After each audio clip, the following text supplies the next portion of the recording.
saya hormati Pak Dekan Dr. D.S. Mangengkut Sirega MSI, yang saya hormati Dr. Umar Salahuddin, Sos M Sosio, Wakil Dekan Bidang Akademik dan Kemahasiswaan, yang saya hormati juga Bapak Ibu Kaprodi sekaligus Sekprodi Ilmu Perpustakaan, dan Bapak Ibu dosen yang menjadi tamu undangan.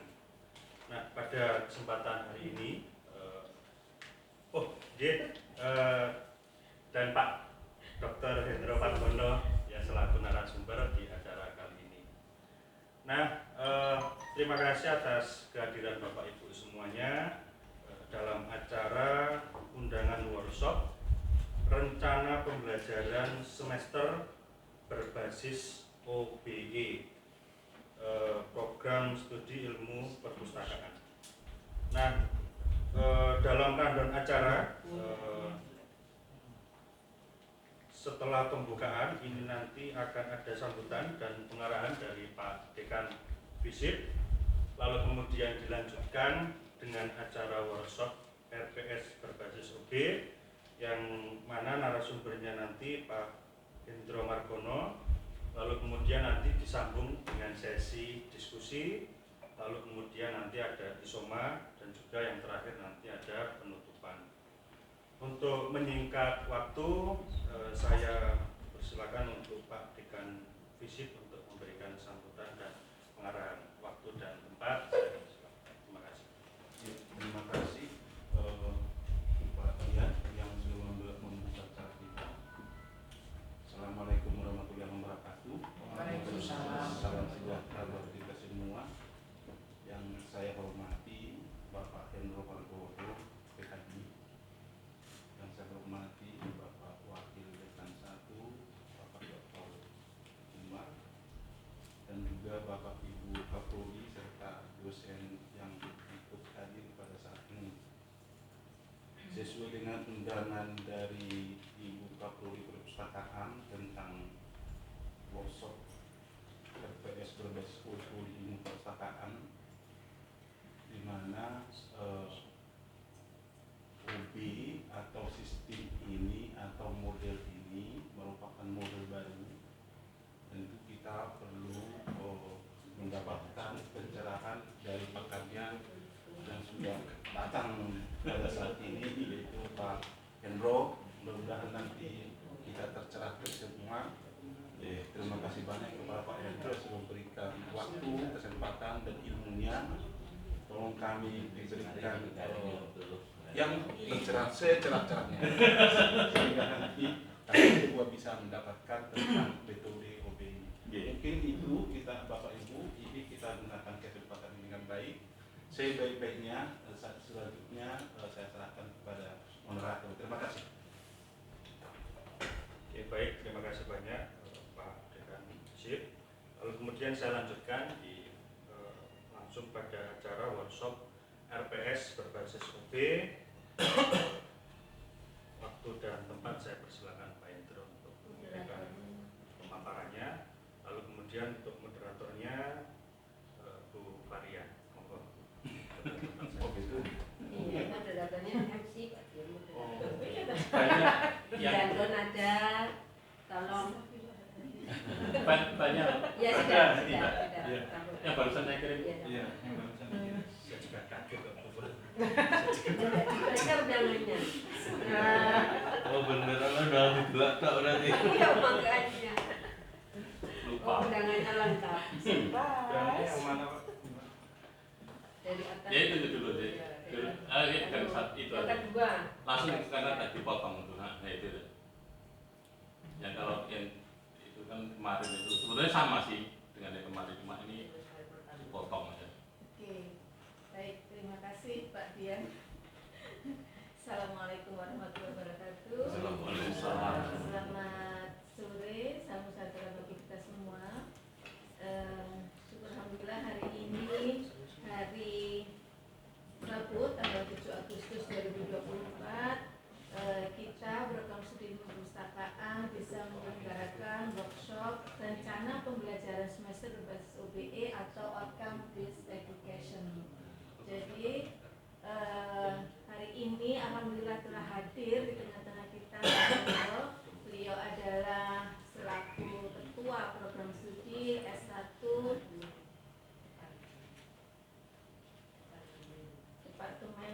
ilmu informasi dan perpustakaan. Wis gak apa-apa lah Podo. departemen prodi wae ae. Baik, mohon maaf Pak Lagi Hendro. Beliau hadir di sini akan memberikan banyak hal tentang bagaimana seharusnya RPS atau yang memang sekarang lagi semua program studi di Indonesia itu mengarah kepada outcome based education atau berbasis OBE. Jadi ini kegiatan workshop RPS ini adalah kelanjutan dari kegiatan bulan lalu bagaimana Prodi Ilmu Perpustakaan di FISIP ini telah mengadakan istilahnya rekonstruksi kurikulum berbasis OBE juga. Jadi kelanjutannya kalau kurikulum sudah ditetapkan ya kita akan merubah atau merekonstruksi bagaimana RPS-nya sebelum RPS berbasis OBE sebelum dilaksanakan pada semester dasar 2024-2025 ini. Dan tentu kita akan dikupas banyak oleh Pak Hendro. Untuk itu waktu dan tempat kami persilahkan. Ya, matur nuwun. Assalamualaikum warahmatullahi wabarakatuh. Terima kasih Pak Dekan sudah memberi kesempatan untuk sharing knowledge tentang ini. Pada dasarnya kita sama-sama ya. Jadi di sini di FISIP juga lagi gencar-gencarnya ini, lagi merubah redesign kita, kurikulum kita untuk berbasiskan OBE. Jadi pada dasarnya kita di sini ya sharing aja ya. Jadi bukan saya yang paling bagus enggak ya. Kita sama-sama belajar di sini. Tapi ya kebetulan FISIP lebih dahulu untuk melakukan ini perubahan-perubahan ini. Pada dasarnya kita juga punya kita juga tidak sempurna banget. Tapi kita coba untuk perbaikan untuk kurikulum yang berbasiskan pada OBE. Ya, ini pada dasarnya berdasarkan pada teman Ristek next. Nah, mengacu ke Permendikbud Ristek ya nomor 3 ya. Terus panduannya juga kurikulum itu sendiri yang pasal 44 ini kita mengajunya ke sana untuk menyusun redesign kurikulum kita. Ya, pada dasarnya ya sama lah kita kalau meredesain kurikulum kita mengajunya selalu ke sana ke Permendikbud Ristek ya. Next. Nah, kurikulum ini adalah memang pembelajarannya memang berbasis pada outcome ya. Outcome nantinya yang kita hasilkan itu seperti apa ya.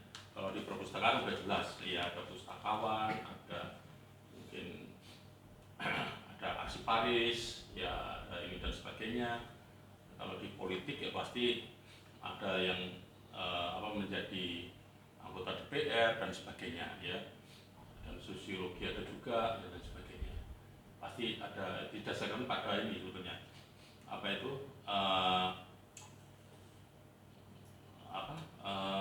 namanya penyebaran fungsional itu tracer study ya. Itu dari tracer study itu kita kumpulkan, kita analisis sebetulnya lulusan kita itu kerja di mana aja sih ya. Apakah nanti perpustakaan juga ada yang jadi entrepreneur? Ada juga ya, nggak mesti. Makanya itu kita identifikasi di sana ya, identifikasi apakah nanti kita itu mahasiswa kita itu lulus itu bekerja dimanapun juga.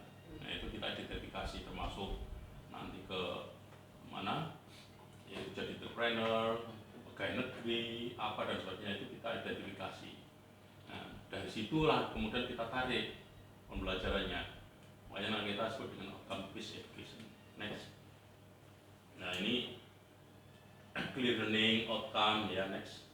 Terus ya, fokus bisa diukur nanti. Diharapkan dari OBE ini nantinya bisa diukur ya, fokusnya ke kompetensi ya, student kompetensi. Nanti student itu kompetensinya apa? Apakah menjadi pustakawan, apakah ini dan sebagainya. Nanti karena secara otomatis nanti universitas itu mengeluarkan sertifikat kompetensi Ya, jadi dia tidak perlu kayak dulu harus ikut ujian kompetensi enggak. Sekarang dari sini pun bisa langsung. Ya, nah itu nanti kerjasama dengan kalau di kita BPM ya Badan Penjaminan Mutu. Kalau di sini kan kurang tahu sama BPM ya, sama Badan Penjaminan Mutu. Nah itu nanti kerjasama dengan sana dan akan mengeluarkan itu tadi kompetensinya apa, sehingga student kita nanti lulus itu punya beberapa kompetensi yang bisa dia pakai untuk melamar di pekerjaan-pekerjaan di luar. Next. Itu yang beda dengan kemarin ya Pak ya. Kenapa? Itu yang beda dengan kemarin ya. Kemarin kan kita nggak mengeluarkan sertifikat itu dari luar gitu kan. Iya. Ya, Itu yang kita boleh berbeda. mengeluarkan. Jadi nanti yang mengeluarkan ya universitas. Ya. Bahwa lulusan kita itu mempunyai kompetensi apa sih? Ya, ya. Gitu loh. Jadi nanti bisa kompetensi jadi kompetensi pustakawan, kompetensi arsiparis, kompetensi apa dan sebagainya, perpustakaan digital dan sebagainya bisa. Ya, itu nanti kerjasama dengan sana sehingga nanti apa yang dikeluarkan itu bisa membantu mahasiswa. Sebetulnya bagus memang tapi agak rigid ya, agak rumit gitu. Tapi membantu mahasiswa untuk itu tadi. Kalau dia lulus dia punya bergening yang cukup kuat. Ya, makanya nanti mata kuliahnya pun ini harus bisa mendukung. Kalau enggak, ya bukannya menghilangkan mata kuliah yang lama, enggak, tapi mata kuliah itu nanti akan mendukung kompetensi yang sudah ada. Gitu. Next.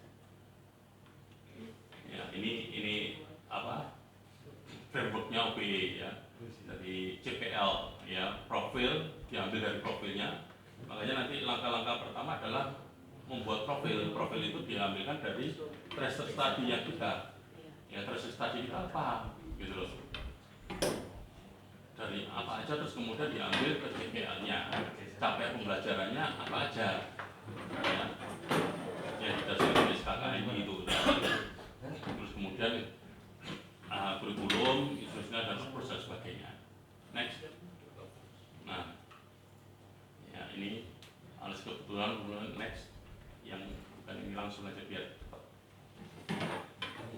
Soal langkah-langkahnya belum saya kasih langkah-langkahnya. Coba Mas ada yang langkah-langkahnya pertama.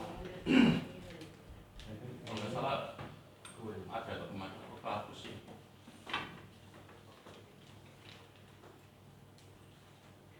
Sebelum ini ada langkah-langkahnya.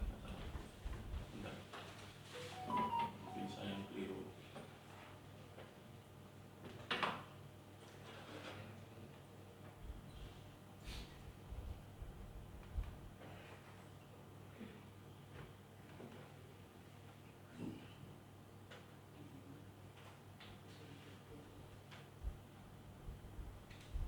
Apakah hapus sih langkah-langkahnya?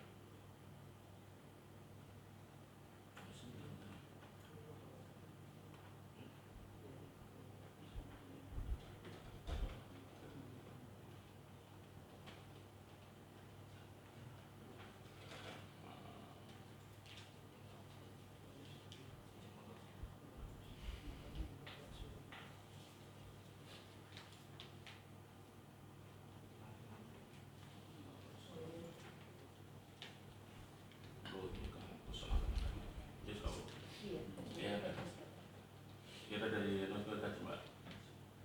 Ya, ini tadi saya nggak apa. Hapus.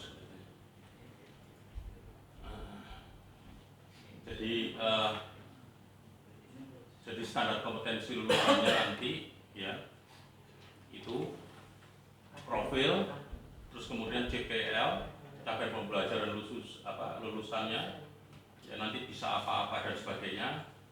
Nah kemudian capaian pembelajaran mata kuliah, ya.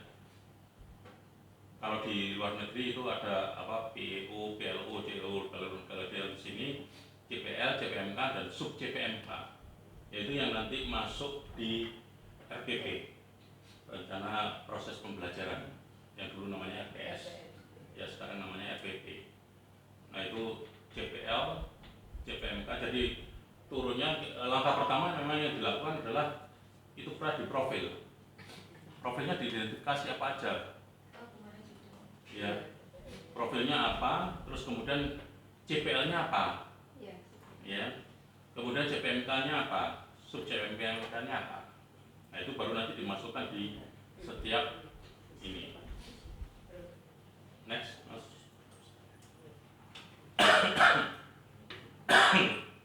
Ya ini visi keilmuan dan value-nya, ya kompetensi utamanya apa ya, dan keilmuan prodi-nya.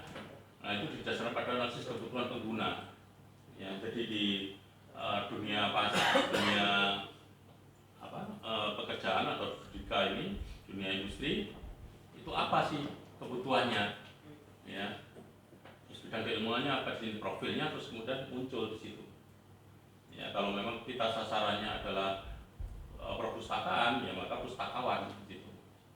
Ya, ya didasarkan pada juga LKKMI, visi misi, tapi jangan lupa dengan misi dan misi perguruan tingginya juga. Pak Hendro boleh Yes. Tracer itu kan di kita, yang di tracer itu lulusan 1 tahun yang lalu atau 2 tahun yang lalu. 2 tahun. Kalau melihat kebutuhan seperti ini, apa enggak sebaiknya jauh lebih yang lama gitu maksudnya? Karena kurang jauh mas waktunya. Iya kurang jauh, sehingga kita jadi tahu alumni-alumni kita yang udah lama itu profesi kerjanya bagaimana. Nah itu tergantung SK keputusan dari dekanat sama gitu. universitas ya. Gitu.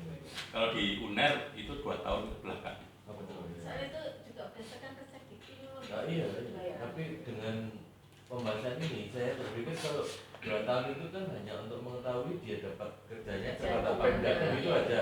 Tapi pengembangan lebih lanjut yang sudah lama itu menurut saya jauh lebih lama. Gitu. Nggak apa-apa, tergantung dari ini nanti universitasnya atau juga Pak Dekan nanti. Ya udah nggak apa-apa, emang nggak masalah, ada SK-nya. Itu kalau universitas, kalau di UNER memang 2 tahun ke belakang, karena dicari yang ini. Sebetulnya kalau sampai lama pun nggak masalah, cuma kasihan yang bagian research tadi. Kalau di UNER kan 2 tahun ke belakang masih bisa dihubungi. Kalau yang lama-lama kan kadang ganti handphone, nomor handphone, jadi kita susah. Dilakukan kan data sebelumnya juga ada. Gitu loh. Bisa aja. Monggo mau sampai lama 5 tahun ke belakang atau 10 tahun ke belakang, monggo. Kan kebijakan dari universitasnya masing-masing. Gitu. Monggo. Nah itu kan CPL itu kan nanti didasarkan pada itu tadi ya, terintegrasi apa SKI ya, IP, KK dan KU itu tadi ya, keterampilan khusus, keterampilan apa ini dan sebagainya ya, itu sudah diidentifikasi. Nah itu nanti di situ ya. Terus kemudian monggo teruskan langsung. Nah ini ya, jadi untuk struktur kurikulumnya itu nanti begini ya, MPKM itu pada semester 7 dan 8 Bu, kalau di sana. Nggak tahu kalau di sini monggo. 5, 6, 5, 6, 7 nih monggo, itu kan kebijakan masing-masing. Tapi kalau di UNER di 7, 8 karena apa?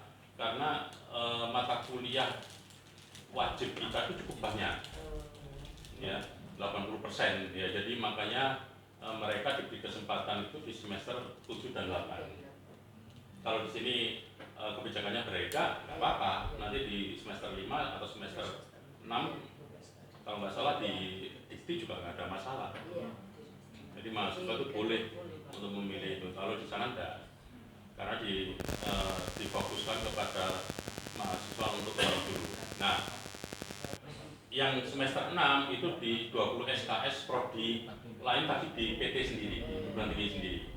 Ya, seperti kayak umpamanya anak IP mau ngambil tentang komunikasi dan sebagainya, nggak apa di situ. Ini di semester 6.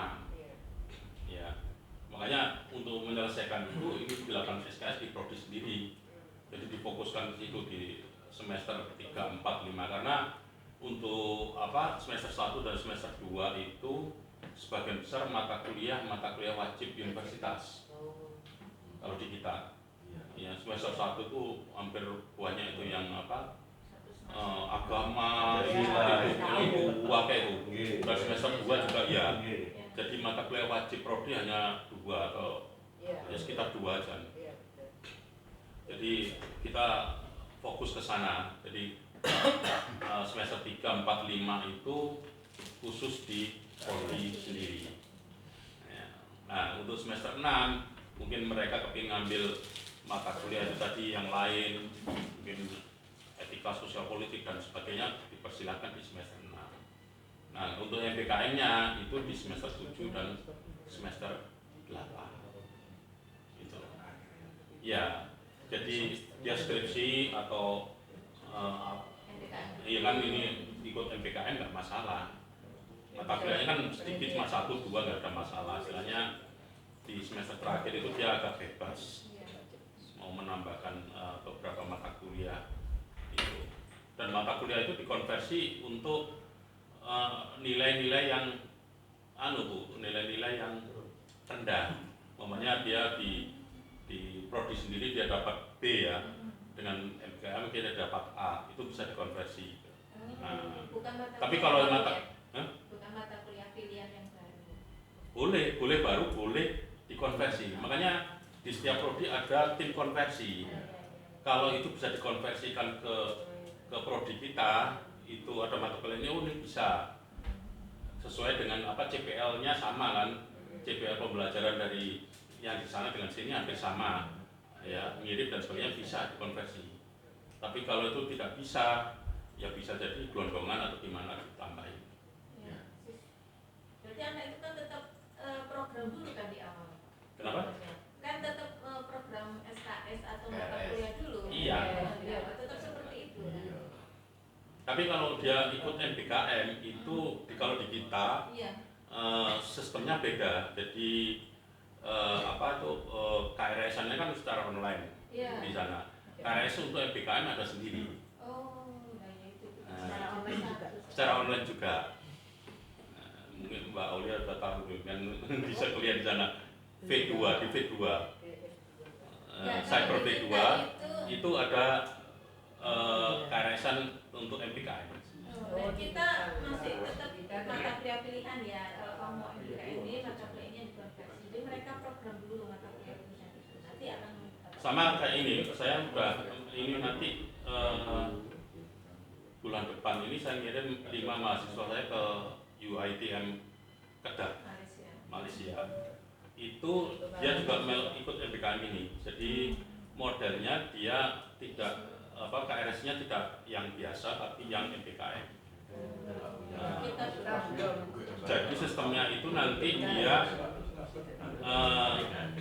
jadi sebelum berangkat mereka itu kita kumpulkan dengan tim konversi dengan custom sekdet dan nah ini anak ini kira-kira dia ke UiTM itu mengambil apa, terus kita harus tahu karena kita sudah kerjasama dengan UiTM, maka outcome ininya JPL-nya kita udah tahu. Oh ini jadi dia secara belajar apa ini dan sebagainya itu bisa dikonversi ke mata kuliah yang gitu. Kalau ini sudah kita kerjasama itu enak tuh, tapi kalau yang mereka MSc B ya yang mandiri itu agak susah. Kalau MSB yang dengan tulis Enggak masalah kalau dia persoalannya gini Bu, kalau kadang-kadang mereka itu ngambilnya anak-anak itu nggak mau diskusi dengan kita. Iya Langsung aja, kita kaget, itu kepontal-pontal sih. Iya. Loh ini terus malah tiba-tiba dia datang, Iya. Pak saya sudah Nilainya ini. nilainya ini, saya minta dikonversi. Nah itu yang kita kerepotan. Kita tolak itu karena tidak sesuai itu nggak boleh, ya kan? Iya. Tapi kalau nggak kita tolak itu masa ngambilnya anak kemarin itu ada yang ngambil kedokteran bedah mulut dan itu kan saya itu pusing lah ini perpustakaan ngambil bedah mulut aku ya. Nah ini mau dikonversi kemana gitu. Tapi enggak Pak, kalau mahasiswa saya alhamdulillah enggak sesuai dengan Iya, kalau sekarang Iya, sudah Bu. sudah. Sekarang kita sarankan. Kalau dulu kan kita kaget gitu, bebas kan. Merdekanya bebas sekali. Mereka bebas sekali, tak langsung, aduh mati kalau aku ini. Iya ngono. Ya, terus akhirnya kebijakan dari fakultas, ya itu tadi dimasukkan di SKI, surat keterangan ijazah KPI. KPI itu kita masukkan ke sana gitu. Karena tidak sesuai. Makanya dengan outcome base ini diharapkan yaitu tadi kompetensi itu tadi. Jadi MBKM-nya itu memang benar-benar mereka untuk menunjang kompetensi itu. Tapi kalau dia nggak ngambilnya sembarangan ya itu tadi akhirnya OBE ini nggak jalan. Nggak tepat sasaran.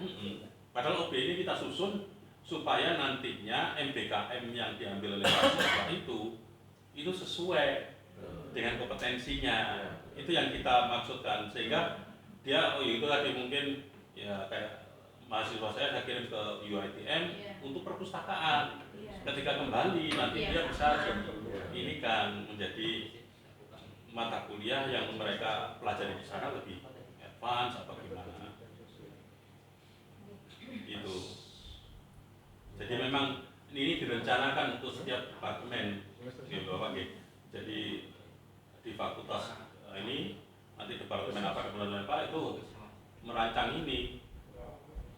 Kira-kira di mana? Nggak harus sama dengan punya saya ya, tapi bisa ke sana dan sebagainya. Kita memang mulai dari semester 5-6 semua prodi. Karena ada beberapa PKP ya. Untuk kegiatan pembelajaran saya kita di semester 6 itu kan untuk magang Pak. Nah, kita bisa konversi sekitar 16 sampai 20 gitu. Tapi ya memang magangnya 5 sampai 6 bulan. Nah, ya itu. Ya, gitu. Tergantung. Makanya itu. Sebetulnya di semester 6 dan 78 ini kan yang semester 6 ini 20 SKS yang di dalam prodi. Yang di dalam prodi atau di dalam universitas. Di dalam universitas. Yang sini yang DKM sini 20 SKS yang di luar. Jadi sebenarnya adalah 40 SKS yang bisa dimasukkan di dalam ini karena mata kuliah kita yang wajib kan itu 84 SKS di prodi kalau di kita. Nggak tahu kalau di WK di mana. Makanya kerjaan berapa? Kalau 60 berarti kan bisa sana 40 jadi bisa 3. Makanya tergantung ininya masing-masing. Tinggal maksimal 6. Next.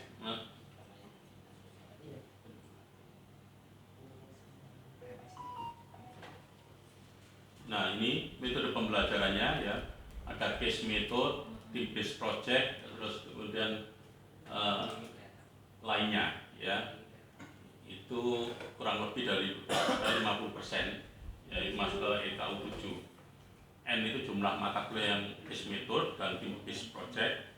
T itu jumlah mata kuliah yang terselenggara pada tahun pembelajaran. Jadi nanti ya diukur. Next. Langsung aja ke ini aja Mas.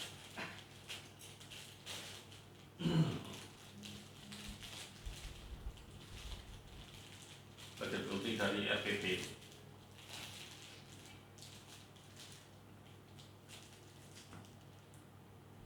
Nah, ya CPL itu adalah capaian pembelajaran lulusan, ya. Nanti dirumuskan. Saya yakin Bapak Ibu sudah merumuskannya, ya. CPL Terus kemudian CPMK itu akan dicapai oleh CPMK. CPMK dicapai oleh sub CPMK, ya. Jadi langkah-langkahnya itu. Kemudian cara mencapai CPL itu pertama langkahnya adalah bahan kajiannya apa, ya. Terus metode pembelajarannya apa, kemudian alokasi waktunya gimana, dan pengalaman belajar. Ya, nah itu ada asesmennya. Asesmennya adalah cara menilai ketercapaian CPL-nya itu. Ada indikatornya, ada metodenya, ada bobotnya. Ya, next. Next Mas. Nah seperti ini, ya. Jadi nanti kegiatan partisipasinya berapa persen, proyeknya itu berapa persen, tugasnya berapa persen, kuisnya berapa persen, UTS-nya berapa persen, UAS-nya berapa persen, ya itu nanti muncul. Berarti yang 50% tadi, baik yang case method ataupun yang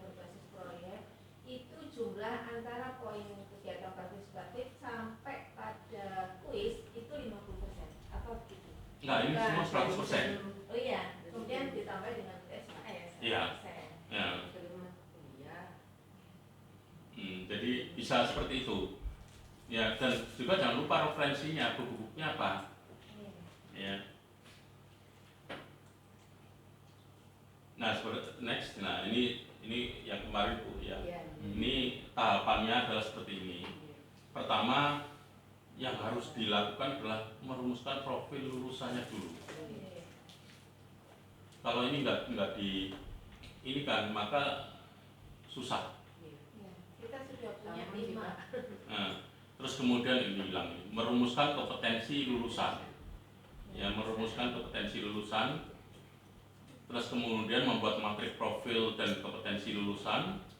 Kemudian menentukan bahan kajian dan membentuk mata kuliah. Setelah itu membuat matrik mata kuliah CPL, kemudian menyusun dokumen kurikulum dan pengukurannya terakhir. Ini langkah-langkahnya yang harus dilakukan. Next. Saya yakin Bapak Ibu sudah ya ini ya, mata kuliah ini setiap CPL harus dibebankan pada mata kuliah tertentu dan sebagainya. Next. Nah ini ya, ini yang kemarin IIP salah ini ya, ini karena salah makanya dibuat contoh ya. Sebenarnya harusnya bukan organizer karena nggak jelas, bisa jadi information organizer. Information organizer itu kalau di kita lebih besar, yaitu termasuk pustakawan, termasuk pusat dokumentasi dan sebagainya, itu masuk pada information organizer. Ya. Itu kita kemarin profil lulusan kita identifikasi di sana. Nah, desainer ini juga nggak jelas, manajer juga nggak jelas, researcher juga nggak jelas. Harusnya memang langsung ke itu tadi kayak information designer. Kemudian kalau desainer mungkin tata ruang perpustakaan atau tata ruang apa dan sebagainya. Ya, sebagai itu. Kemudian manajer perpustakaan atau manajer apa dan sebagainya. Ini memang kemarin nggak jelas kita, karena kita memang sambil belajar ya, jadi akhirnya tahu oh iya keliru ya. Terus peneliti, di sini peneliti ya juga apa, peneliti pustaka, peneliti di perpustakaannya, pustakawannya, atau peneliti apa ya, atau asisten peneliti dan sebagainya. Nah ini Pak, kalau di tesis tadinya muncul peneliti yang bukan untuk perpustakaan bagaimana? Ya yang jelas peneliti apa Bu? Nah, umpamanya kerja di BRIN sekarang kan menjadi peneliti. Nah, peneliti apa? Itu tambahkan Spesifik. Spesifik, harusnya spesifik. Peneliti apa? Jangan researcher doang. Researcher kan luas, peneliti kan luas, gitu loh. Umpamanya peneliti pustakawan peneliti, atau kan ada pustakawan peneliti. Terus kemudian atau peneliti sains apa dan sebagainya, kan memang harus jelas. Nah ini kenapa makanya dibuat contoh, karena tidak jelas. Nah, kita kok salah memang ya. Termasuk information analysis. Information analysis ini apa? Nah ini kita yang kemarin juga nggak jelas, makanya terus kemudian ditanyakan, kemudian ya dirubah. Information analysis itu apa sih? Next. Nah seperti ini. Ini ya kayak ini. Harusnya ini kan spesialis manajemen informasi, arsiparis, pustakawan digital, manajer informasi perpustakaan ya tadi. Jadi ini kan didasarkan pada tracer tadi. Makanya harusnya seperti ini, bukannya tadi. Bukan yang umum. Researcher mana? Gitu. Itu sebenarnya pustakawan juga pustakawan masih agak umum gitu. Iya. Makanya di situ ada pustakaan sekolah, pustakaan riset, medis, di bawahnya ya. dan sebagainya. Pustakawan digital. Dan jauh kan. Itu kan dari pustakawan, terus ada pustakawan digital, pustakawan sekolah. Itu masuk dalam satu profil, misalnya pustakawan tapi dirinci begitu atau sendiri-sendiri seperti itu. Karena ini nanti sebetulnya akan menentukan gini Pak. mata mulai pendukungnya gitu. Sebetulnya kalau kita rinci satu-satu, kita juga akan kerepotan. Iya. Lagi. CPL Kita akan kerepotan. Maka yang memang dijadikan satu, yang bisa dijadikan satu, bisa dijadikan satu. Pokoknya pustakaan aja, itu kan semua sudah jelas. Bukan yang tadi organizer gitu. Kan kita nggak jelas. Sebetulnya pustakawan ini masuk information organizer gitu loh. Tapi bisa lihat ada rankingnya. Ya ranking 1 pustakawan digital. Iya. Nah misalnya kita berani aja lah, kita bukan pustakawan biasa tapi pustakawan digital misalnya gitu. Era sekarang digital. Iya betul. Nggak apa-apa, Maksud saya. monggo. Itu kan nanti keputusan dari setiap prodinya masing-masing. Ya, ada entrepreneur, informasi perusahaan bidang informasi dan perpustakaan, ya termasuk Bambang itu sebenarnya entrepreneur. Iya. Dia kan Konsultan informasi juga bisa dia masuk situ. Iya. usahawan juga. Iya. Nah ini yang nanti ini kan profilnya ada berapa gitu. Jadi setelah ini nah baru masuk ke CPL-nya. Monggo. Next. Ya, capaian pembelajaran lulusan. Itu merumuskannya ini harus ada tadi ya sikap, 4 aspek, keterampilan umum, pengetahuan umum dan sebagainya itu tadi. Ya. Jadi seperti ini pustakaan digital contohnya ya, sikap kemampuan intelektualnya apa, kritis, analitis, mengevaluasi dan sebagainya. Ini harus masuk. Paling tidak ini ada 1 dari 4 ini.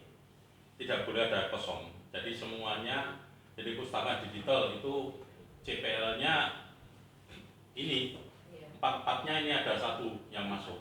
Di sini kan keterampilan umum ada 2, sikap dan kemampuan intelektual ada 2, paling tidak ada 1. Ya, itu. Jadi kemudian dirumuskan menjadi di bawah itu lulusan ya CPL-nya adalah lulusan mampu mengelola mengembangkan koleksi digital perpustakaan dan dengan kritis dan analitis menggunakan teknologi informasi dan sistem manajemen perpustakaan digital. Mereka memiliki kemampuan efektif untuk berinteraksi dengan pengguna dan tim IT serta keahlian dan digitalisasi dan pengelolaan metadata untuk memastikan akses yang efisien dan terorganisir. Jadi semuanya bisa masuk. Ini berangkat dari SNPT ya Pak? Iya. Iya. Kan Jadi, dari kemudian apa sikap, pengetahuan dan disesuaikan itu. disesuaikan dengan keunikan prodi. Iya. Itu. Ya jadi CPL 1 sudah dirumuskan ini Bu. Nah ini memang yang agak susah nanti di sini Bu, CPL ini. Iya. Karena merumuskannya itu memang harus Betul. disetujui semuanya. Kadang-kadang kan enggak mungkin ini ada 1 lagi loh Bu, apa pusing itu. Ya kita memang kesusahannya di CPL ini. Kalau profil kan kita ambil dari tracer study sudah bisa kan. Nah ketika dimasukkan di sini, nah ini yang agak susah. Ya. Tapi kalau Bapak Ibu kepingin menggabungkan dari 4 ini supaya bisa bagus, itu ya pakai ChatGPT atau pakai Billboard. Billboard itu nanti parafrase dari ini mohon digabung di mana nanti ini bisa langsung. Keluar. AI. Dan bagus ya Pak? Bagus. Gak apa-apa. Ya. Kan kita bantuan untuk ini aja, nggak ada masalah. Ya, jadi makanya kita di AI itu jangan kita anti AI enggak, tapi kita butuh untuk beberapa hal yang memang perlu diinikan. Kalau di sana ada Excel-nya ya Bu ya di sistemnya apa UNER. Ya kita tinggal klik, namanya kemampuan intelektual, tinggal klik ini, oh kita 1, 2 ini tinggal klik terus kemudian muncul ini langsung CPL-nya. Ya memang harus dibikin. Pakai Excel nggak apa-apa, bisa. Ya jadi dimasukkan semua, sikap itu ada berapa, 9 dimasukkan semua. Terus ini dimasukkan semua. Terus masukkan semuanya, tinggal klik aja. CPL pertama itu sikap apa, 1, 2, CPL kedua ini apa. Terus nanti yang terakhir itu langsung pakai ChatGPT itu langsung ya apa, nulis sendiri. Pakai Excel juga. Apa pakai Excel? Memang kita juga pakai Excel. Itu harus disesuaikan dengan 4 aspek yang keluar dari aktivi, Pak. Kan ada. Aktivi kan mengeluarkan aspek itu. Apakah juga harus diadopsi dari situ? Kalau di UNER enggak? Oh, enggak. Di UNER sendiri. Begitu. Kalau saya lihat Undip, kemudian UI kan pakai, Pak. Cuman tidak langsung diambil, cuman Ya ada beberapa, kita juga ada beberapa yang kita ambil, tapi kita kan aktivis juga nggak menyuruh harus gitu ya. Tapi itu kan karena setiap prodi mempunyai keunikan sendiri-sendiri. Di IP masuk Visipol yang istilahnya harus mendukung sosialnya. Di UI di sastra, dia harus mendukung sastranya.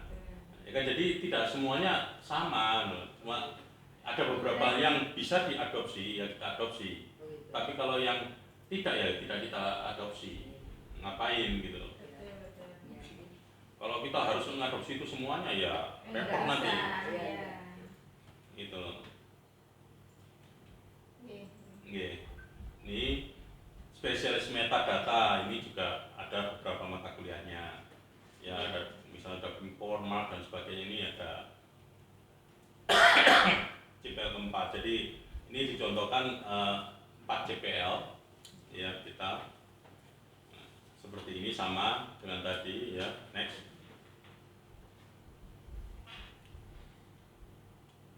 Nah kemudian ini ya direkapitulasi unsur CPL-nya supaya kita bisa memetakan ya, tidak usah kita tulis semuanya ya, pokoknya sikap dan kemampuan intelektual itu kata kuncinya apa sih? Kritis, analitis, proaktif, dan inovatif.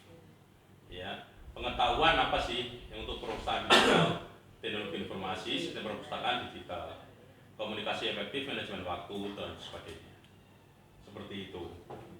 Jadi tidak harus kita tulis kayak tadi semuanya, enggak. Cuma yang sikap apa sih kata kuncinya, pengetahuan kata kuncinya apa, keterampilan umum kata kuncinya apa, keterampilan khusus kata kuncinya apa. Terus kita bisa rekapitulasi seperti ini, sehingga nanti kita bisa paham gitu loh. Kalau kita tulis semuanya kan agak mumet juga kan. Nah itu kita next. Nah terus kemudian matrik. Nah kita buat matriknya.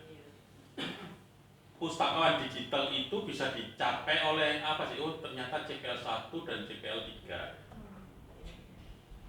gitu loh. Ya kan? Coba ke backnya, CPL 1, CPL 3 apa? Pustakawan digital dan manajemen informasi dan perpustakaan. Itu pustakawan digital. Jadi profil pustakawan digital nanti mahasiswa itu bisa punya kompetensi di perpustakaan digital dan CPL 3-nya. Spesialis. Nah, ini yang materi. Tadi coba backward.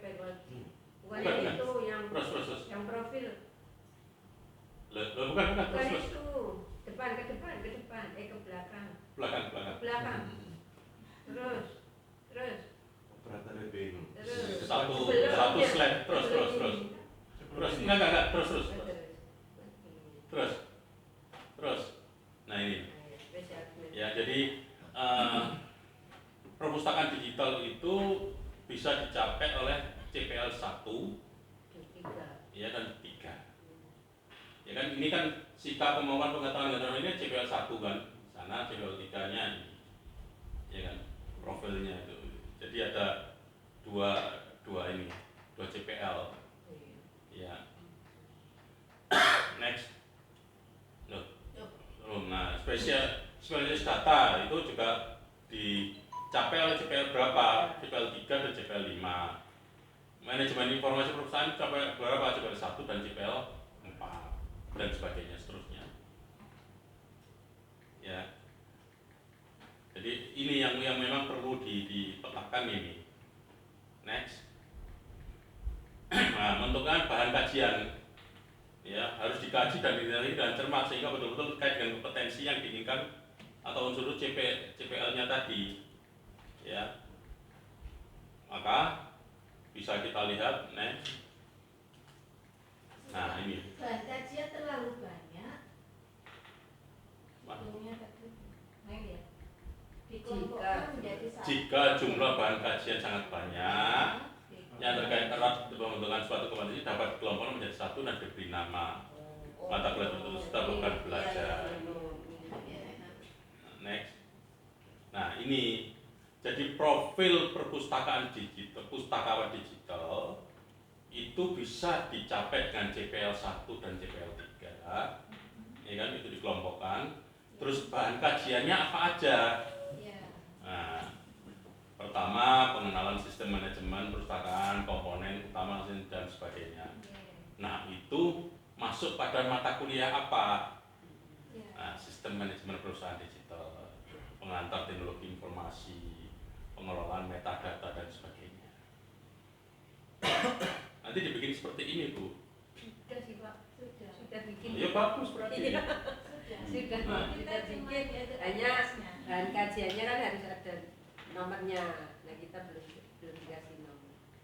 Kan nanti untuk menyesuaikan misalnya BK ini bisa masuk ke CPL mana, CPL mana. Iya.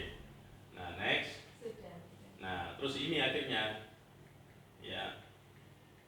Jadi mata kuliah pendukung untuk pustakawan digital profilnya itu apa aja? Kalau dulu kan dari mata kuliah ke profil, sekarang udah dari profil menuju mata kuliah. Jadi nanti mata kuliahnya kita bisa lihat dari profil itu bisa dicapai dari mana. Kebalikan. OBE itu kebalikan. Iya. Kalau dulu mata kuliah kan kita terus nanti menghasilkan profil apa? Enggak. Kalau kita sekarang profilnya apa? Enggak, Ditarik. kita profil dulu habis itu menentukan mata kuliah. Ya, bagus itu. Nah, terus masuk ke sini ya. Jadi pustakawan digital itu untuk mencapai kompetensi pustakawan digital itu mata kuliahnya apa aja ini? Ada 10. Ya. Terus pustakawan riset, nah tadi ya. Researcher itu tadi kan pustakawan riset. Apa sih? Oh ini dan sebagainya. Itu. Next. Nah, untuk entrepreneur apa aja? Terus, nah baru kita buat seperti ini. Ya, digital koleksi, ya analisis data dan statistik itu masuk CPL 2, jadi mata kuliah mana yang masuk CPL 2, CPL 3 dan sebagainya. Ya, iya. Per mata Ya. kuliah. Digitalisasi koleksi itu ada CPL 1 dan CPL 3. Itu memang step by step, memang rumit ini. Tapi ya mau tidak mau kita harus kayak gini. Sudah. Ya nggak apa-apa, bagus itu kalau sudah. Sudah, Pak. Next. Nah, terus next. Nah, ini. Jadi nantinya profil lulusan 1 itu bisa dicapai oleh CPL 1 dan CPL 3, Ya. ya kan? Dimana CPL 1 itu kalau mahasiswa tersebut sudah menempuh mata kuliah 1, 2, 3, 4, 5 dan sebagainya, itu akan keluar sertifikat kompetensi. Yang mengeluarkan itu BPM. Otomatis itu. Makanya harus bekerja sama dengan BPM. Kalau BPM-nya nggak mau ya repot itu nanti. Ya. Nah di sana sudah, jadi BPM-nya sudah ini. Ya nanti CPL 3 kalau mahasiswa tersebut juga sudah Kita masih menempuh mata kuliah tempat lain. 18, 19, 20, 21 dan seterusnya, maka keluar satu sertifikat kompetensi. Jadi mahasiswa tersebut sudah bisa punya dua sertifikat kompetensi. Berarti lulusan kita bisa menerima lebih dari satu Iya, iya. sertifikat. Oke. Kalau dulu kan harus ikut ujian Ikut, kompetensi, iya, dan benar. enggak sekarang.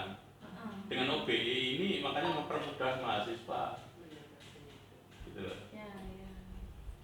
Kalau dulu kan memang wah, saya kasihan juga gitu loh. Iya. Kan SP ada yang dan berbayar sebagainya. juga. Dan ini SP juga harus ini mendukung. Tapi sertifikat yang dikeluarkan BPM itu diakui Pak ya? Diakui. Diakui. Siapa?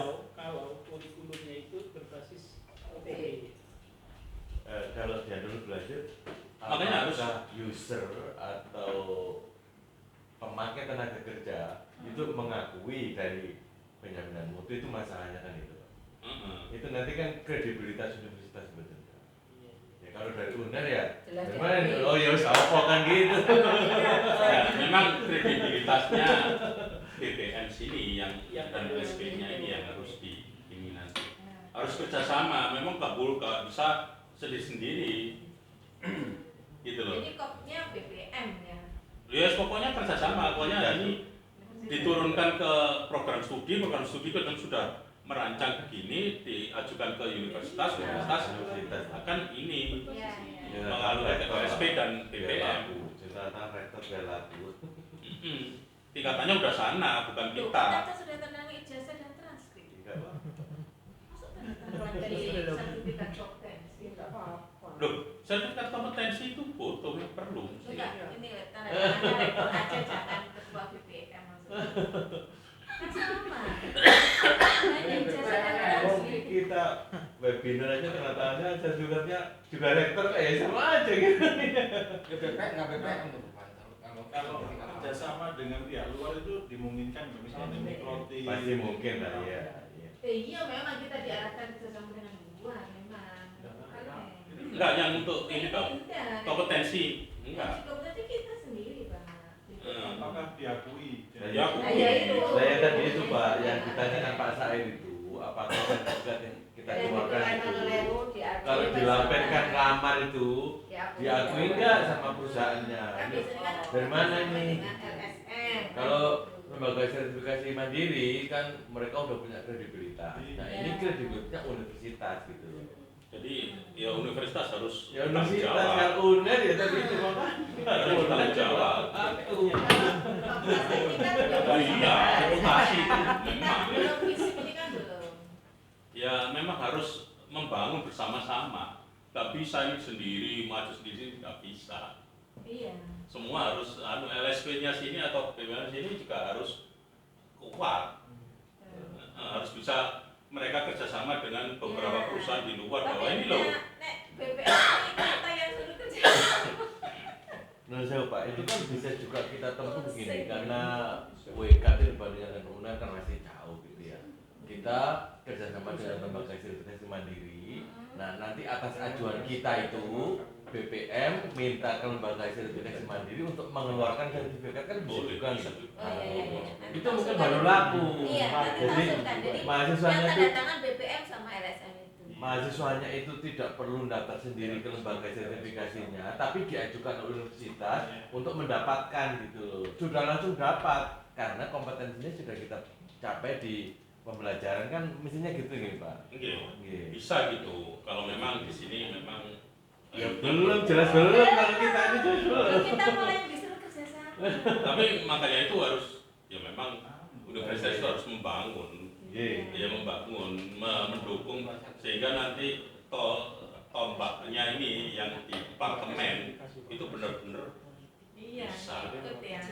Ya memang kita jangan berhenti waduh universitas nggak bisa ini nggak bisa enggak, jangan. Kita bisa karena apa setiap mata kuliah kita itu sudah diukur gitu loh.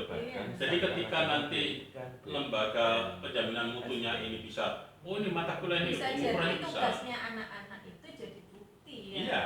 Oke, oke. Nah kan ini kan sebetulnya kalau UNER kenapa kuat sebenarnya juga karena nama, kedua karena juga setiap ini ada ukurannya diukur. Iya. Monggo next. Iya. Nah ini sertifikatnya next. Ya karena namanya UNAIR gitu. Ya. negeri. Ini nanti keluarnya seperti ini sertifikatnya. Itu yang tanda tangan siapa, Pak? Pak Martin. FPPM ya? Iya. Oh, rektor, Pak. Kalau ini LSP. Itu kerja sama BBNSP. Iya.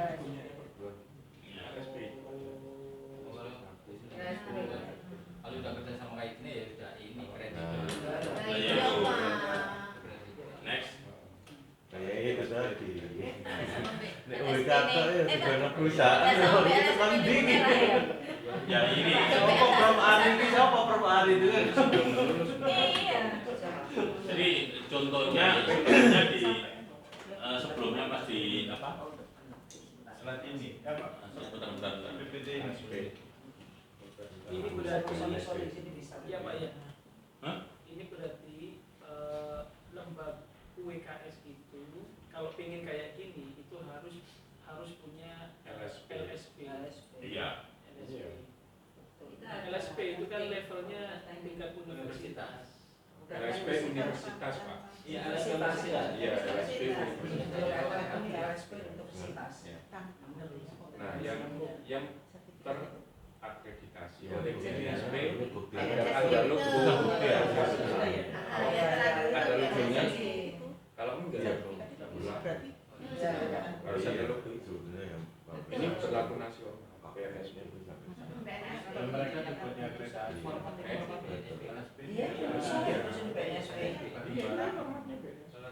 Juga itu PNSP. Ya tambah bawah. Nah, kan soalnya kan selama ini kan fakultas atau prodi yang disuruh kerjasama kan. Menurut saya paling Oh iya. solusi paling cepat itu ya kerjasama dengan sertifikasi luar. Tapi mahasiswa tidak perlu ikut ke sana. Sana itu hanya dapat data dari kita. Iya, Nah, kalau bisa. kita sudah ngasih ini, mereka tinggal yang sana juga nggak apa-apa. Artinya yang kita keluarkan itu disertifikasi oleh mereka gitu loh, bahwa ini benar kompetensinya sesuai dengan standar yang sudah kita miliki. Jebret gitu, sehingga nanti ketika dibawa ke perusahaan, ini dikeluarkan siapa? WK, tapi disertifikasi oleh ini. Oh ya, oke, saya percaya itu Pak. Tapi harus kerjasama. Ya iya, dan itu bayar kan, nggak ada Iya, kerjasama bayar. nggak bayar gitu loh. Iya, dan Nah bayar. itu. Tapi itu untuk bagus untuk BPM sama itunya untuk mulai untuk meningkatkan Betul. kompetensinya Tapi juga. kan mahasiswa Makanya terlibat yang dengan sebelumnya ini bayar. Bayar kalau ini enggak. Ini nanti kalau ini enggak. Iya, ini Sebelumnya ya. internal nggak bayar kalau internal. Kalau nanti internal karena dengan begini, ini kan internal, jadi Iya. otomatis langsung. Ya. Jadi nggak bayar. Pak, tak ngomong nang BPM. Itu makanya PR-nya BPM itu. Prof Ari to, Prof Isto. Dan Pak, ini UNER itu punya satu saja lembaga lalu dia bisa mengeluarkan sekian banyak sertifikat kompetensi atau gimana? Iya, ini. Iya. Satu aja lembaganya ya? Iya. LSP, LSP bukan universitas, LSP. Tingkat universitas. Karena gini kan Pak, kalau ini kan berarti memang udah percaya ke prodi gitu maksudnya ya, karena prodi sudah memberikan kurikulum OBE tadi, dia tinggal mengeluarkan kan gitu. Artinya ukurannya tidak di dia, ukurannya itu di prodi. Di prodi. Jadi kalau prodi sudah oke, ya keluar ini kan gitu. Nah itu masalahnya tadi kembali ke kredibilitas kan gitu Pak. Yang biasanya kalau LSP itu apa Pak tadi CPMK itu harus terintegrasi dengan unit unit kompetensi itu. Unit kompetensi itu kan ada kode-kodenya sendiri. Ya. Dan itu makanya harus terintegrasi antara kurikulum dengan dunia kerja itu. Nah, ada yang gini loh Pak, ini lembaga ini mengeluarkan sertifikat yang gitu, itu kan berdasarkan kompetensi mahasiswa yang sudah dicapai melalui pembelajaran yang sudah kita canangkan di CPMK tadi sesuai dengan profilnya. Jadi kalau mahasiswa sudah menyelesaikan mata kuliah 1, 2, 3, 4, 5 itu profil 1, maka dia punya hak untuk mendapatkan sertifikat gitu loh. Nah, prodi mengajukan itu ke mana BPM, lalu BPM mengeluarkan sertifikat, itu aja gitu. Artinya ini sudah dicapai melalui proses pembelajaran. Nah kalau misalnya prodi mau mengadakan uji lagi sebelum dikeluarkan sertifikat, diuji lagi dari 5 mata kuliah tadi, ya mungkin saja nggak apa-apa menurut saya gitu. Daripada nanti ini pengajarnya siapa kita nggak Iya. jelas gitu, Iya, iya. kita uji lagi aja sehingga nanti kedepannya, karena begini Pak, kalau ke depan itu kita mengeluarkan sertifikat tapi mahasiswanya ketika diberi tugas dia tidak kompeten, itu yang kredibilitas Ya, lagi. kredibilitas kita. Betul. Sebetulnya apa dengan OBE ini Iya. itu sudah kompeten dengan ukuran yang tadi. Iya betul betul. Ya. Coba Mas yang apa Ya, LPP-nya tadi loh. Iya iya. Itu berapa persen? Iya. Kalau dia tidak mencapai itu, makanya ini bisa diukur secara real dengan ukuran ini tadi mata kuliah. RPP. Nah, berarti Nah ini, RPS, sebentar RPP-nya. Pak, mau diizin tadi biar kita enggak, yang tadi loh, yang merah tadi loh, satu, enggak, satunya lagi. Punya lagi yang ada LSP. Nah ini loh, Pak. Nah. Jadi kalau mata kuliah 1, 2, 3, 4 itu sudah selesai sampai 9, itu kan keluar satu sertifikat. Iya. Artinya prodi sudah menyelesaikan 1, 2, 3, 4, mahasiswa sudah oke, lulus misalnya nilainya AB, AA begitu, lalu itu kita ajukan ke penjelasan mutu atau LSP kalau udah punya, lalu dia baru mengeluarkan sertifikat gitu loh. Kan begitu, jadi ajuannya mesti dari prodi. Iya, dari Iya. Ya kalau di sini gitu nggak tahu saya. Iya. Uner otomatis nanti, uner otomatis secara ini karena kan sistemnya. Oh sudah di, sudah mata kuliah langsung keluar. oh iya. Iya. Jadi sudah nyambung semua ya. Iya, sudah langsung sistem yang jalan. Oke. Sistem yang jalan. Ya. Aku udah punya gitu ya bagus Nah, ya. Iya, Pak. Kita nggak repot lagi. KS kan kita juga bisa online kan? Ya Tapi karena kan itu nggak kan buka karena sampai online gitu aja ya. Bu ya.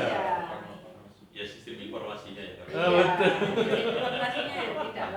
Ya, oke. Nggih, sampun, Ya, ada. jadi mata kuliah 1 ini pun mahasiswa itu harus ini ya kemampuannya tadi berapa persen itu Pak? Betul. Ke atas. Ya, balik lagi. Mencapainya itu nggak sembarangan. Ya. Gitu loh. Terus yang apa RPP ke atas tuh. Nah ini. Nah, ini RPS. Nah, ke bawah. Nah ini loh. Ini nanti berapa persennya itu. Ini yang memang menentukan nanti kompetensi atau tidak mahasiswa tersebut itu dari sini.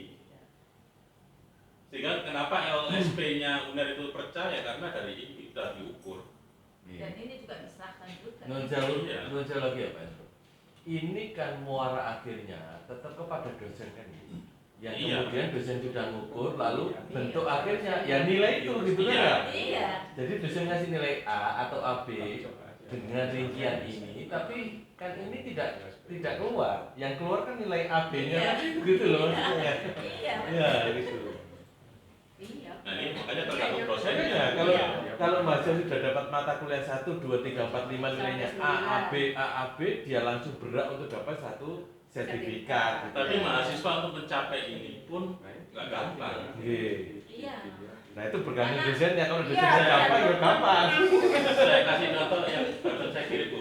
Tolong dikirim. Ya, itu masalah di kualifikasi dosen akhirnya. Iya. Gitu. Contoh RPS ini kebetulan saya dikasih contoh dari teman saya di ekonomi. Ya, tapi di sini Makanya agak susah ini ini. ya susah. Iya. Padahal sekarang harus kopi. Iya, memang dosennya nanti semakin banyak kerjaan. Benar. Untuk mendapatkan nilai yang pertama. Dosen ini kan macam-macam Pak. Ada yang rigid gitu ya. Ada yang enggak gitu. Ya sudah lagi nanti kasih nilai. Dan nilainya A semua. Gitu kan masalah itu. Ya, nanti dengan ini dosen itu nggak main-main gitu loh. Memang nanti harusnya diukur dengan apa? Sudah Mas. Ini salah satu contoh project base. Nah betul. Benar. Kalau ada project base-nya, problem base-nya ya. Belum. Mau ditunggu. Nah, persoalan di PTS itu ya si dosennya itu Pak. Dosennya cuma 5. Yang dokter baru 1. Levelnya nggak ada gitu.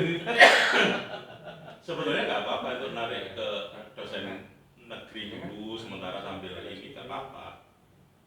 Kalau dulu kan gitu, tapi nggak tahu ya tergantung kemampuan setiap fakultas. Iya, iya. Nah ini coba ini teman saya coba ke bawah. Terus bawa ke itu contoh RPS project base. Itu contoh-contoh asli learningnya dan sebagainya. Kalau ini jangan disebarkan, ini punya teman soalnya. Saya dikasih. Saya minta, nah ini contohnya. Ini. Tapi pasti disebarkan ke saya itu nanti kalau Tapi jangan unernya dilepas Pak. Unernya dilepas, jangan ini unernya teman soalnya. Jadi saya revisi dulu. Ya ini chip itu ya capaian pembelajaran capaian 1 ya kan apa capaian pembelajaran 2 apa terus terus sub capaian pembelajarannya, CPMK-nya berapa, apa dan sebagainya itu dituliskan di situ. Ya, nama perguruan tinggi rencananya apa, itu dari yang diambil dari yang tadi itu langkah-langkah CPL yang pernah diambil di masuk. Terus ini dan sebagainya. Terus next. Oh, Pak. Nilainya belum ada berarti ini. Belum ini ke Kan bawah, masih di atas itu. ke bawah. Belum sampai ke bawah itu. Tadi beda kayak penyanyi teknik. Iya, beda. Ke bawah. Nah, ini salah satu contohnya. Ini kata kerja operasional yang harus kita pahami. Ya. Jadi kalau untuk S1 pada level 6, ya kan? Itu apa? Jadi jangan nanti ke level yang mengetahui dan sebagainya. Bahasanya itu nggak boleh. Harus lihat ini taksonomi belum. Ya mengecek dan ini dan sebagainya itu harus dilihat di sini. Next. Nah ini juga yang untuk ranah afektif, ranah itu dan sebagainya itu ada semua nih. Next. Terus psikomotor juga gitu. Nah ini next. Next ke bawah. Nah ini salah satu contohnya. Pada minggu makanya dengan OB ini bisa jadi minggu 10 dan minggu 11 itu digabung. Karena tergantung dari CPL-nya. CPL apa yang mau dicapai di sini? Ini kan kemampuan akhir diharapkan apa? Sub CPL-nya yaitu di minggu 10 dan 11 itu CPL-nya apa? Terus kemudian sub CPL-nya apa di situ? Mahasiswa mampu menentukan dan mempraktekkan. Karena kita di level 6. Ya kan? Bahan kajiannya apa? Itu liabilitas panjang dan sebagainya. Metode pembelajarannya apa? Kuliah, diskusi, dan terus metodenya apa? Case based dan problem based. Itu kalau luring, kalau daring bisa asinkron ya. Belajar mandiri dan diskusi kasus di e-learning. Ya. Medianya apa? Ada video, terus kemudian ada Zoom meeting, terus kasus terpilih dan kasusnya dalam masyarakat. Nah, ini waktunya dihitung juga, Bu. Ya. Jadi di sini untuk satu SKS itu salah 45 jam. Ya. Untuk satu SKS, kalau mata kuliah itu 3 SKS berarti 45 kali 3. 45 menit, jauh. 45 menit Pak, udah 45 jam Pak. Oh iya 45 menit, sorry. 45 jam lama. Iya, sorry. 2 hari Pak. Kita 50. Iya, kita 50. Nah ini, ya. Itu 50. Keliru ngomong. Diem langsung 45 jam begitu lama. Kita satu SKS itu 50 menit. Sama berarti Gitu. 50 menit, Pak. Ya. Jadi bisa dikalikan gitu. Jadi terus pengalaman belajar mahasiswa itu diskusi kelompok ini ya, menganalisis pengakuan, pengukuran dan sebagainya. Ya, kemudian kriteria penilaiannya apa? Ya, itu ada, makanya ini kan menjadi ukuran untuk kompetensi itu di sini gitu loh. Kalau kita ininya nggak dirancang nggak benar, maka yang terjadi ya nilainya sembarangan tadi dosennya. Kalau ini dirancang, oh nih rubrik holistiknya gimana, uji kompetensi 5, ujian tulisnya gimana, post testnya, presentasi laporannya gimana, dan itu bobot nilainya adalah 13% semuanya. Jadi setiap pertemuan itu mempunyai bobot masing-masing. Sampai akhirnya 100 ya Pak. Iya. Nanti secara otomatis di bawah itu yang UTS-nya berapa, ininya berapa, muncul dengan otomatis dengan ini.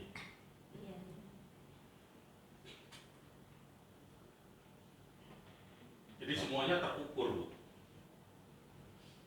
Gitu. Jadi ketika mahasiswa nggak mengumpulkan tugas, berarti dia berapa persen sudah hilang. Ya.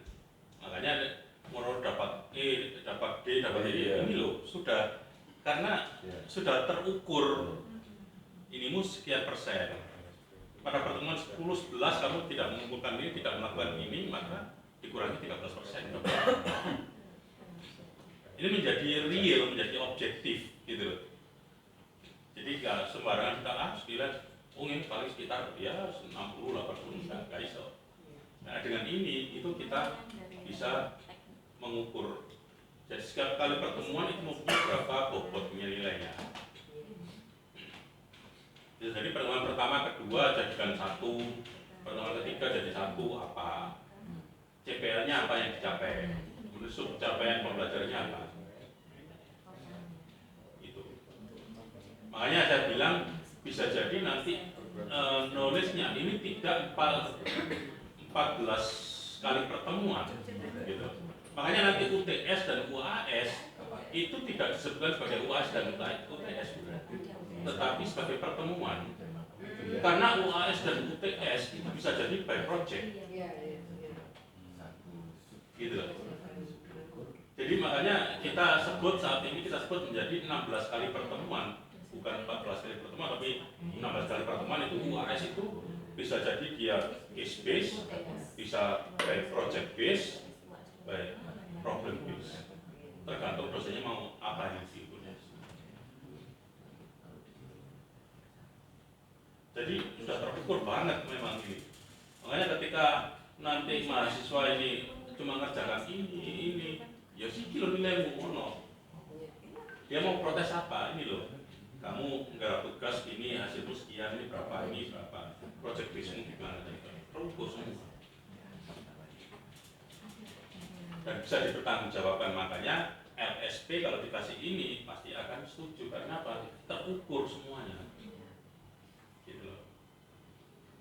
Selama ini kan kita nggak terukur kan karena ya ini begini-gini dan karena 14 pertemuan kuliah semua. Jadi makanya tidak semua pertemuan nanti kuliah. Seperti ini kan case based learning, project based learning. Mereka bisa mandiri, ya kan? Bisa diskusi mandiri, bisa kuliah di luar kelas, mungkin di taman atau di apa dan sebagainya, diskusi bisa. Dosennya santai, banyak nganggurnya tadi.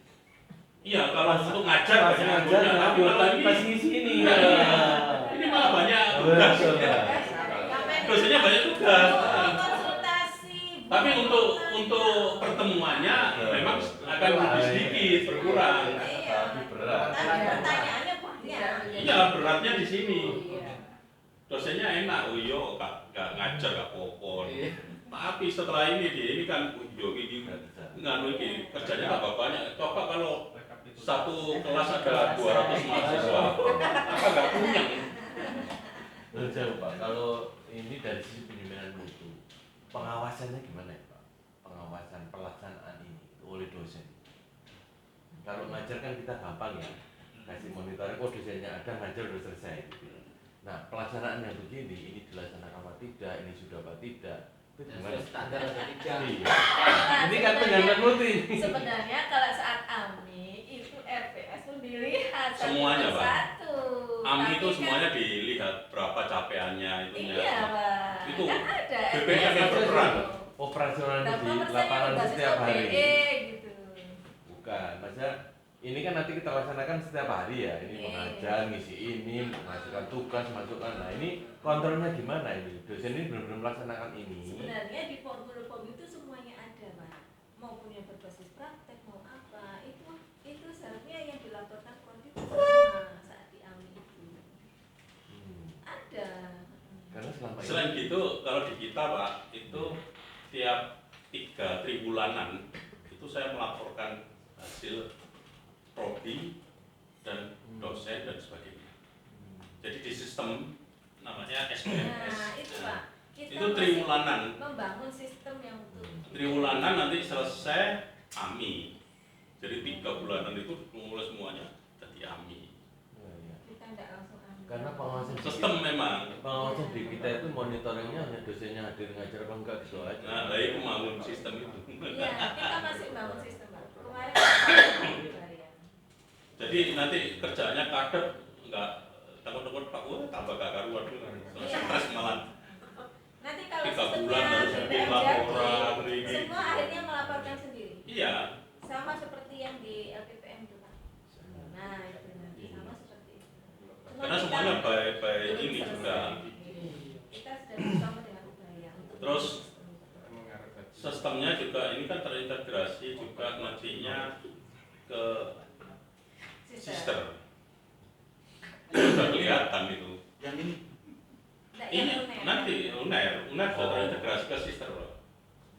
Jadi nanti dari data ini tarik kan di cybernya UNER itu kan ada setiap kali pertemuan itu mahasiswa harus absen apa dan sebagainya, otomatis ada ininya, QR code-nya dan sebagainya itu sistem semuanya. Memang harus membangun sistem. Jadi Kalau masuk tidak kelas nanti itu langsung itu absennya Mas. persoalannya itu. Dulu anakku HP-nya nggak available lah, ini udah ganti Pak, HP itu nggak bisa dipakai absen ya harus ganti. Oh iya, anak saya. Oh iya. Jadi setiap dosen setiap kali pertemuan itu di cyber saya selalu menuliskan di cyber kita itu menuliskan pertemuan kelima itu materinya apa aja ini terus diklik muncul QR code untuk mahasiswa Presensi absen itu. di cybernya itu. Ya. Ya, makanya sistemnya harus dibangun dulu ya. Nah, itu memang. Ya. Nah, tapi paling tidak ini kan sudah membangun ini dulu. Iya. Nanti tinggal diintegrasikan ke sistem. Ya. Kalau diintegrasikan ke sistem, sistemnya pasti, oh ya ini butuh pasti gampang. Gitu. Ya memang nggak bisa langsung. Di UNER sendiri kan berproses juga satu persatu. Ini sampai ngajar selikur SKS ya, bisa sama. Aku aja sombong. Enggak usah banyak-banyak, Pak. Dari itu ada yang buat itu 21 SKS tuh. SMA ta? Ya itu, semuanya sebenarnya terukur kok. Makanya dengan saya lihat ini, kok berarti terukur semua gitu loh. Jadi kan ini kan akhirnya jadi pertemuan itu berapa persen Pak? Iya. Pertemuan pertama, kedua itu nanti berapa persen nilai bobotnya, iya kan?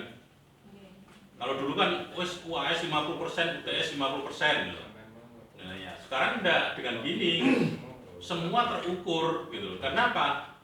Capaian pembelajarannya apa sih? Karena setiap kali pertemuan itu capaian pembelajarannya apa? Didasarkan pada CPL, bukan didasarkan pada materi yang ada. Tidak. Kalau dulu kan kita dengan materi, Berdasarkan buku paket. ya. Dengan buku paket materi yang ada terus kemudian ini kan enggak. Kalau ini didasarkan pada CPL-nya. Kamu pertama, kedua, ketiga ini untuk CPL apa sih? CPL berapa? 1, 2, 3 atau berapa? Ya. Oh untuk ini dan sebagainya. Oke.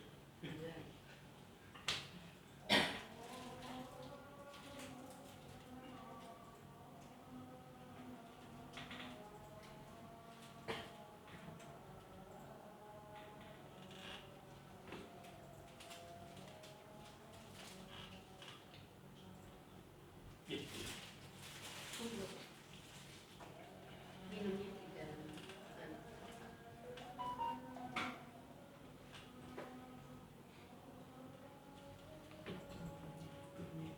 Coba ke bawah, yang contoh yang lain lagi. Nah ini, yang project base. Ya, bisa Anda baca.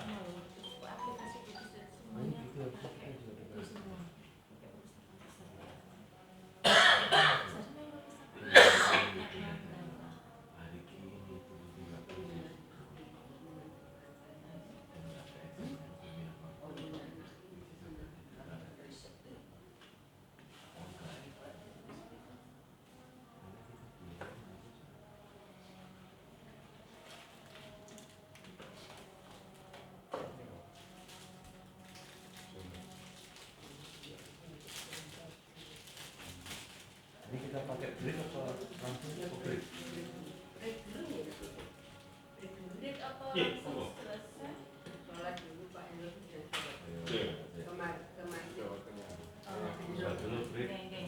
Monggo Bapak Ibu, Ya. kita break sebentar, nanti dilanjutkan kurang lebih jam 18. Ya, ini paling tidak monggo dibaca nih. Jadi yang pertemuan pertama ini yang project base, ya. pertemuan pertama itu nilai bobotnya malah 20%. 20%. Nah, karena apa? Itu tadi tergantung pada CPL-nya. Ini darahnya gak melebu pertama lah Ya udah. 16. Iya. Itu makanya itu kan bisa diukurnya di sini, Pak. Sehingga BPM nanti bisa melihat RPP-nya ini. Oh, memang benar ini mata kuliah satu ini orang anak ini benar-benar lulus dengan ini LSI-nya. Sehingga makanya bisa diukur tadi sertifikat kompetensinya Iya. berdasarkan pada ini. Gitu ya. Masalahnya mahasiswa kita di bawah standar. Yo, paling tidak ya agak di ini, Pak. Ya ngikuti lah gitu. dibantu. Kalau dibantu selesai. Monggo istirahat.